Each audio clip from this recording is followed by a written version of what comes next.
যেমন শক্তি নিয়ে নিষ্ঠা নিয়ে সে করে চলেছে।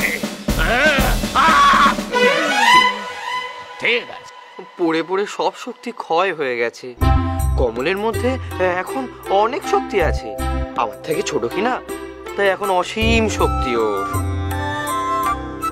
মা, তোর ছানাকে তুই দেখ মা, এই শক্তি তোর শক্তি মা, দেখ দেখ দেখ দেখ দেখ। ও বড় ভালো ছেলে, আপনার এবার থেকে সব যাবতীয় সেবা ওই সর্বশক্তি দিয়ে করবে। সাধু সাধু, সেবাতেই মুক্তি রে। দাদা, ওর মুক্তি চাই না? আমি মুক্তি পেয়ে কি করব বল, আমার সামনে পরীক্ষা কিনা, ওই অবধি তো থাকতেই হবে।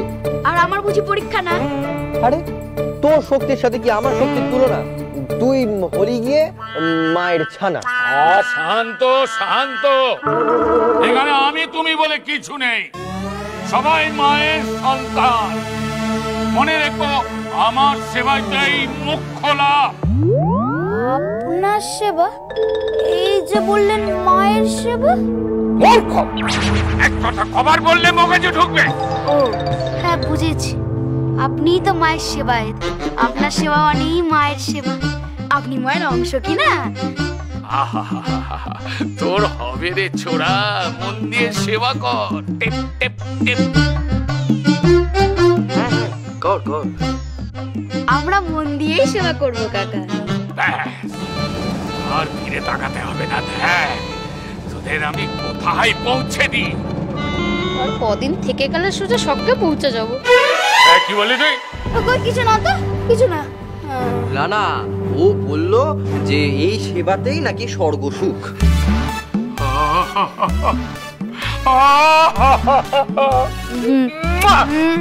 এই ছেলে আমার ভক্তি মার্গে অনেকটাই এগিয়েছে। পিসিমাকে বলতে হবে, পিসিমা এই ছেলের দিকে খেয়াল রেখো, ও যে মায়ের। আগে আপনার খাবারটা বেড়ে দিয়েছি, গিয়ে যদি খেয়ে নেন। মায়ের ভোগের আয়োজন সম্পূর্ণ, পেট জানান দিয়েছে। জয় জয় মা, জয় মা। কবে যাবে রে? এমন 14 বেলা 14 লেচকেও রেঁধে খাওয়ালে উঠে আর গেছে। আরে আমরা কি করছি? ওই তো হুকুম করছে।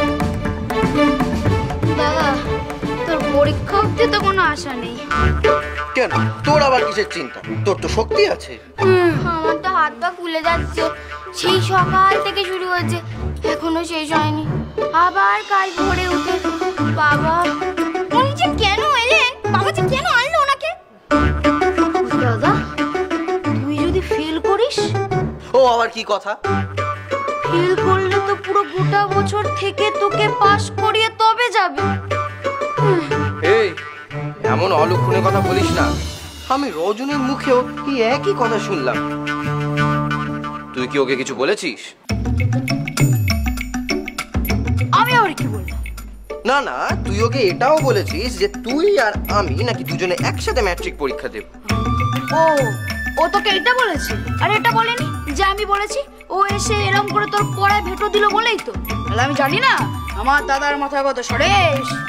থাক, আমি নগেন কাকা নই যে তেল দিলে খুশি হয়ে যাব। কি বললি? আমি তোকে তেল দিচ্ছি? আমি তোকে কত ভালোবাসি না। এই থাম দেখি, দাদার পড়ায় এখন চিনির থেকে বেশি ভেটো দিচ্ছে নগেন কাকা। হ্যাঁ হ্যাঁ, একদম ঠিক বলেছিস। সত্যি এত অশান্তি নিয়ে পড়া যায় বলতো? বাবা, সকালবেলা থেকে যা ব্যায়াম করাচ্ছে তুই তো দেখতেই পাচ্ছিস, কোমরটা সোজাই হচ্ছে না। আর তার উপরে এইটুকু? তাহলে চিনিকে কি একবার দেখে আয়। কেন, ওর কি হয়েছে? সেই সকাল থেকে খুন্তি নাড়ছে। আচ্ছা, এত কি অভ্যেস আছে বল? হাতে পুরো কড়া পড়ে গেছে, তেলের ছিটে যদি কত জায়গায় ফোসকা পড়েছে তা গুনে শেষ করা যাবে না।